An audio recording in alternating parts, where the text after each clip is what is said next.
All right, so boom. Yeah, I know a lot of y'all looking crazy at me right now. Like, Amiri, really? First Nicki Minaj and now Cardi B? Where's the Kendrick Lamar video? Where's Kanye West, Jay-Z, Eminem? I even had a nigga to tell me to do a every song ranked video on Most Def. And bruh, like, no, like, I'm not interested in taking the time to listen to any of those people. But Cardi B though, like, this woman has been getting a lot of disrespect recently. And I just finally said, you know what? Let me see if this woman is actually that bad. Hell, even another way of thinking about it, listening to her music is what would allow me to see if people are actually right by saying she's better than Nicki Minaj, since they get compared all the time anyway. Now, you guys know how this series works. Usually, I only listen to the artist's albums and I don't include anything else because it makes it easier for me to not have to listen to a crazy amount of songs. Problem is, Cardi B only has one album, Invasion of Privacy. She's going to be releasing her second one soon, but at the moment she only has one, which is 13 songs. So for her, I deadass didn't have a choice but to include her mixtapes, Gangsta Bitch Music Volume 1 and Volume 2. There's also a mixtape she's on called Underestimated with some of her other like rapping friends, but there's only 3 songs from that mixtape that are solo Cardi B songs, and one of them was already on Gangsta Bitch Music Volume 1, so I just took the other 2. So adding up all of the songs from those 3 mixtapes and Invasion of Privacy, it came out to 43 songs. So what else did I decide to do? I added in some of her singles that aren't on any of her projects. In total, there's 8 other songs that Cardi has that were big radio hits, where she was the main artist or she was an equal co-artist. I didn't include like every song that she's in that was a big single, like only the one she had an equal part in. So for any of y'all wondering, yes, WAP will be considered in this ranking. Now get your boots and your coat for this dog. Y'all niggas about to hate me.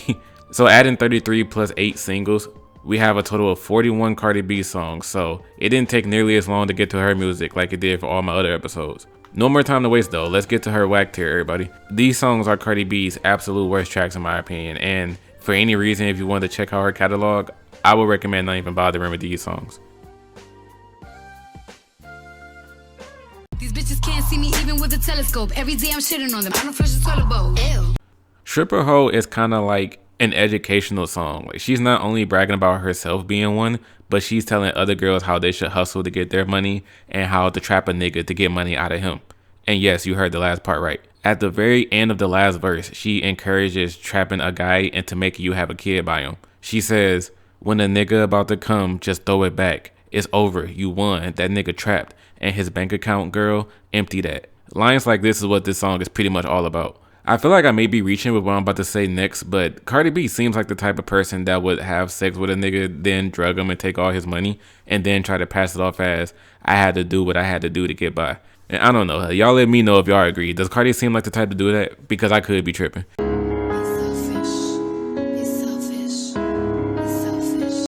For one, Cardi B is barely even on this song. She has one 25-second verse at the very beginning, and she's at the end saying, be selfish. Be selfish. Be selfish. And she got a little poem at the end too. Most of the song is from this Josh X person, whose performance I couldn't care less about. Here's my issue with Selfish. This song does not fit Cardi B whatsoever. The track is about being with someone who is unfaithful, and even though you're trying your hardest to love them, your hardest isn't good enough because they still don't act like they love you back. So Cardi says, like, you know what, I'm just gonna do whatever is best for me then. I guess that makes me selfish. Now the topic in itself is fine, but this is Cardi B who's saying this. This song is on the same mixtape of other songs where she's talking about how she's only with a nigga like for his money and sex. She ain't trying to be wifey to nobody. She don't want to meet no guy's moms. Like, just fuck me and give me money. That's it. So to hear her go from that on multiple songs to hearing her do a soft love ballad about heartbreak and being with a person who doesn't really care about you, like, this is what I'm talking about. This song does not fit this girl at all.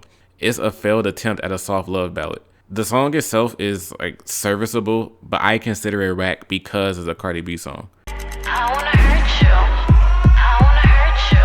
I wanna hurt you. I don't know what the hell this girl was trying to do with this track. This doesn't even sound like her. I Gotta Hurt You is an upbeat like EDM song that's for you to dance to, but in the song she's talking about how she feels the need to hurt her partner. She doesn't know why. She doesn't have a reason. She just says, I want to hurt you. I want to hurt you. Like, she wants to hurt them so much to where they never recover from it and they remember her forever. But even then, she says that in an annoying way. I need to make sure you remember me forever. Like, bro, when I first found this track, I had to pause it and take my earphones out. Like, what the fuck am I listening to? Like, why is this a Cardi B song? Oh my goodness.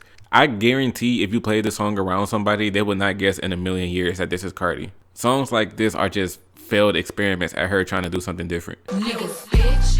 You niggas ass selling tours, niggas, bitch. Cardi B, this girl really made a song about how she doesn't like a guy with sauce.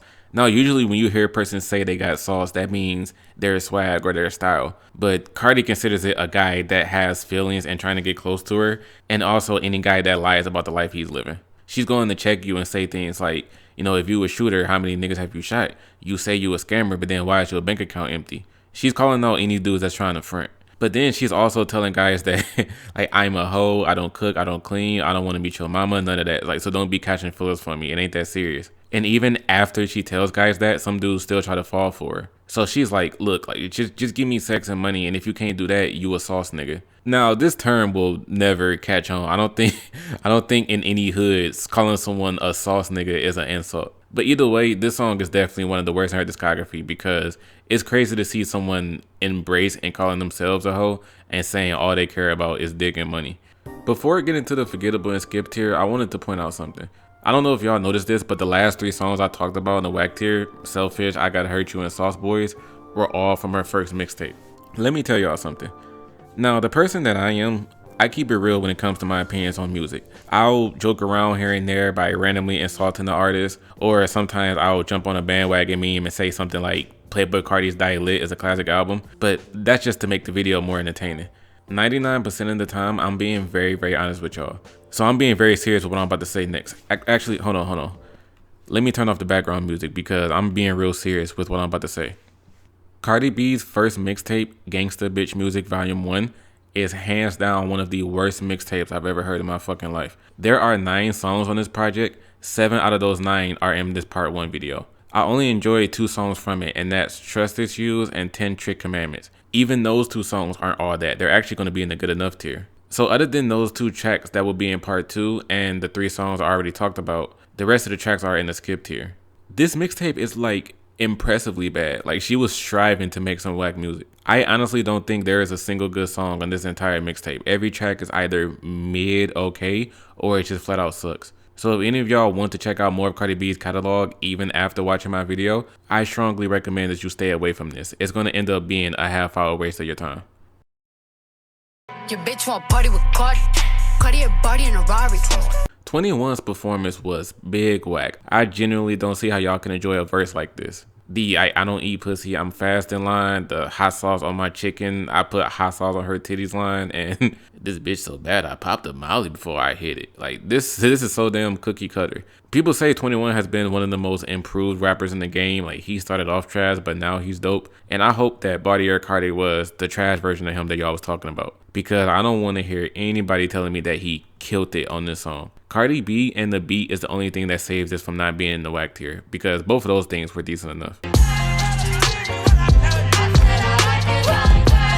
This girl said, I'm about my coins like Mario. Yeah, they call me Cardi B. I run this shit like cardio. As soon as I heard that Mario cardio spiel, I went, oh hell no. Even without that, this song is painfully generic in terms of lyrics. The selling point of the song is the Latin vibe of it and being able to get such megastars like Bad Bunny and J Balvin. Speaking of Bunny and Balvin, like, since I don't speak Spanish anymore, I have no clue what these niggas were saying in their verses. There is an English translation of their lyrics that exists, but if I had to get a damn Rosetta Stone to decipher what you said in the song, it's a high chance I won't enjoy it. Everything on fleek, I do it nice, 7 days a week. Really quick, I don't know if it's just me, but the phrase on fleek has just never caught on for me. I have never used that phrase, and I'm surprised that people do. I always thought it was kind of stupid. Other than that, this song is your generic, like, flexing on other bitches who said I wouldn't amount to anything type of song. Like, seriously, like, nothing here is eye-grabbing, in a good way that is. In a bad way, this second verse is atrocious. Her delivery is very obnoxious. And bro, she tried to rhyme the words DM, PM, CM with weekend. Now they be all up in my DM, trying to get Cardi B the PM. I swear to God, I don't see him. I'm high up on the hills like the weekend. Like, I said, oh my gosh, like she really did just. This girl tried to run weekend with DM. Like, yeah, like on fleek is 100% a skip. It belongs here. Money back, money back, money back, money back, money back, money back, yeah. I'm sure you guys have heard this being said about this song before, but I will definitely say it again. Moneybag is just Bodak Yellow 2.0. Everything from the production and the cadence of the song to her flow on certain parts. I don't think there's anything special about this song, and there's not much to say other than it feels like Bodak Yellow Jr. You would be much better off just playing that track. Pop that pussy while you work. Pop that pussy up in church. Pop that pussy on the pole. I do appreciate the Project Pat sample on this song. That's something that's for sure to take note of. And the guap guap get some chicken, guap guap get some bread. That is pretty lit, I'm not gonna lie. But in regards to everything else, I really don't see the hype behind this song. I've seen so many people say the beginning of the second verse is just incredible to them. The whole like pop your pussy at work, like pop your pussy at church, on the pole, on the stove, like like parts like that. It just makes me look at this song and go like, wait, y'all actually rock with this? Other than the sample and the guap guap part, I don't know why people rock with this song. Like this girl even said, "Knick knack, paddywhack, give a dog a bone." Anybody who says that in any rap song, there's no excuse. You should be ashamed for ever saying that on a track. Rain down on that bitch twice. Rain down on that bitch twice. I do like how she took her famous clip of her saying, if a bitch have beef with me, she gonna have beef with me forever. I always thought that was funny. But this song completely failed as an intimidating song because of Cardi's voice. It's just her talking about how gangster she is, how she got goons that ride for her, and if you got beef for her, the beef will never end. You don't turn from an enemy to a friend when it comes to Cardi. But this song isn't like Red Bars. Like Red Bars, she went off on that track. Forever has no bars. Everything she says is just very simple. You gon' make me pop up at your door like surprise. Like come outside, little bitch. Come outside. You run your mouth, I'm popping out. Now it's on sight. You gon' be just like my pussy. Hella tight. So like no, like Forever is not it. Like in addition to Cardi's voice, as I said, this song sounds like listening to a ninth grader trying to be a gangster rapper. Came through dripping, drip drip. Came through dripping, drip drip. Came through dripping, drip drip. The definition of a throwaway Migos track. And yes, I said Migos. Like they're credited as features, but this is pretty much their song. Cardi has the first verse and she raps the hook with Offset, and that's it. But it's their style, and the Migos members like take up most of the runtime. A song like this is why people started calling her the unofficial fourth member of the group. But anything you would get from a traditional track from these three niggas is on here. Everything from the jewelry, diamonds, ice, huncho, to how fat their pockets are. So just imagine your average Migos song and hearing the word drip like 100 times. That's all this song is. No, you ain't safe, you better pull up on me. Pull up. Pull up, pull up, pull up on me. Now for Pull Up, I was actually very disappointed in this song. Cardi's flow was cold and the beat was cold as well. But my problem was the lyrics were just way too simple. This was the perfect time for her to have a song where the lines just make you go, after each line. Like, y'all know the meme I'm talking about. But no, the entire track is just generic lines about other girls being bums and being afraid to pull up on her. Saying stuff like, someone gave you wrong information, you try to play me, that's confirmation. But it's all good because when you see my face, shit don't come out like constipation. Like, this song was the perfect template to be in fire tier, but Cardi didn't bring the heat lyrically on this one if you ask me. But like, this is Cardi B here, so I guess I'm asking for too much. Do I gotta sell my soul or something? Do I gotta sell my pussy or something? Like, I'm dead ass, I'm so tired of you. Now, Bronx Season was actually the first song on her second mixtape, Gangsta Bitch Music Volume 2. However, there was nothing about this song that would make it distinguishable from the Volume 1 mixtape. At this point here, the subject matter was already completely worn out. Cardi didn't talk about anything different on this opening track than she did on her first tape. Everything from like how she finally came up and proved all her haters wrong, how she hasn't signed to any label at that point because no one was showing a big enough bag for her. And of course, there had to be some sexual lines in here. When she mentions that she isn't afraid to say what's on her mind to anybody, she uses the metaphor of the only time I hold my tongue is when I'm sucking dick. So like, you could have put this song on her first mixtape and there would be zero difference. Like, in my eyes, this was a disappointing opener to her second tape. Give me shmoney, give me shmoney. So if any of you have heard the term shmoney from Cardi B, like, imagine hearing her say that every time the hook of a song comes on. That's what this is. A song telling a nigga to give you all of his money that he worked so hard for and saved up. She wants you to spend it on her. She don't want any EBT cards, food stamps, no, she wants real cash. And she tells other girls that you don't have to worry about her taking your man on any type of relationship level. Like, girl, I just want his money. I'm gonna send his ass right back to you. You don't even gotta worry. And yeah, if you want to hear another damn song about Cardi B wanting nothing but green in her life, this is the song for you. Y'all gotta remember, like, Cardi has years worth of stripping history, so a lot of songs in her catalog are like this. She is not ashamed of how she used to live. But the good thing is, she's never drugged anyone in her life and took money from them afterwards. Like, she would never do that. I need all my scammer niggas, bring that cash out. Don't you see these big ass titties in this ass?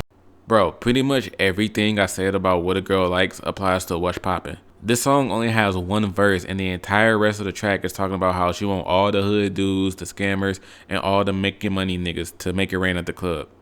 That's all this song is. A lot of this girl's tracks just camouflage together. Like, she was extremely one-dimensional when she first came out. They ask who I be, I'm that East Coast lit. Yeah, I gives it up, I gives it up, I gives it up. Yes, you read the name of that song right. She's calling herself a lit thot on this track. That's fascinating. But for this particular song, she isn't referring to being lit in regards to partying and vibing. And surprisingly, not even about stripping. This is another gangster song from Cardi B. Ooh, like, I know y'all scared now. Let me tell y'all how scary she is. She said if you run up on her and her gang, her goons gonna pop the trunk like elephants. I know y'all intimidated by that. I got scared even just saying these lyrics to y'all. So yeah, if you want to hear about someone being lit, but they mean it in a violent gang type of way instead of a having fun type of way, then yeah, like throw on that lit thought. Viewer discretion is advised, like shit, for these scary lyrics. And finally, here we go, the Not For Me tier. These 4 tracks are truthfully some of the best songs I've heard from her, but there's something about it that makes me not really care to go back to it. If you guys had these songs in the fire tier, I would understand why, but they just don't hit that much for me. What I really wanna see is the money. I don't really need a D, I need the money. Now, as I mentioned a couple of minutes ago when I said Cardi is very one-dimensional and the theme of every song she makes is the same, Money is actually a bright spot to where it isn't as annoying as her other tracks like this, and she doesn't have a lot of whack bars like some Mario cardio shit. This track falls solely because of the hook for me. That money like in the back ruins it. I've never been a fan of this song when it first came out because of that, and I still don't really care for it. But I was actually fine with the rest of the song. She wasn't on any nonsense here. Hectic. When I pull up, it gets hectic. This song is boring as hell to me. The soft-spoken flow that she has on this song makes it has no vibe whatsoever. And the song is called Hectic, like talking about how things get crazy when she's around and she can cause a murder scene to anybody hating on her. With such a hectic topic like that, you would think she would be more loud and aggressive on this song. Instead, she sounds like she's reading her lyrics in a library. On top of that, what I found out was when she first made this song, it had a different hook. And she was told by her producer that the original hook was too dry and boring. So they changed it to this. So that's what I'm surprised about. Like, you're telling me there was an original version out there that's more boring than this? Like, this song is really good lyrically, but I've tried to give it multiple chances. Her soft-spoken flow makes this very, very boring to me. I went to your phone last night. Now, I will give Cardi a lot of props on her delivery in this song. She did a great job creating the right atmosphere for this track. And she showed the anger of what a woman feels when she goes through a man's phone and sees that he's been texting and receiving news from other girls, like all other type of incriminating things. Where this song falls for me though is the hook performed by Ali Tempasi. It's killing me, Like, I don't know what exact vocal range I would have wanted, but it wasn't the way Ali sounded. Her voice and her delivery wasn't impactful enough. She didn't have the energy that Cardi brought with her verses. There is this one part though where Cardi is in the background saying, "It's killing me, yeah." Like, she holds it out like that. And I actually love how Cardi sounded on that part.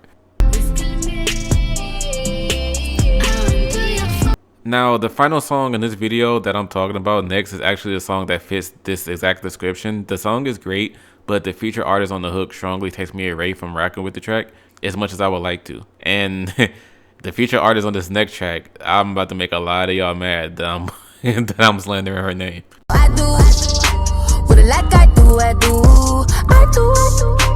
This will be the first and only time y'all will ever hear someone say this in y'all lifetime. SZA ruined this song for me. This hook by SZA is the sole reason I don't go back to this track. I don't know where she's from, but her accent was kind of getting on my nerves. And there were a couple of parts where she used autotune and it did not help it sound any better.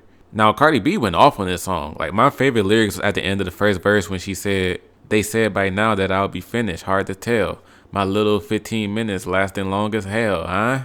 Like, that was hard. Like, she was pretty much holding everyone that said she wouldn't make it far in music. She will only be hot for a year and people will forget about her. As we all know, it's been the complete opposite. Like, she's far exceeded everyone's expectations. So I really do like Cardi on this song, but SZA, I know I'm gonna get flack for this, especially from all of the fellas out there who got a huge crush on SZA. Like, y'all probably gonna hit the dislike button because of what's coming out of my mouth right now. But honestly, I would rock with this song way more if her performance was better, or if she wasn't even on here. Alto, alto, alto.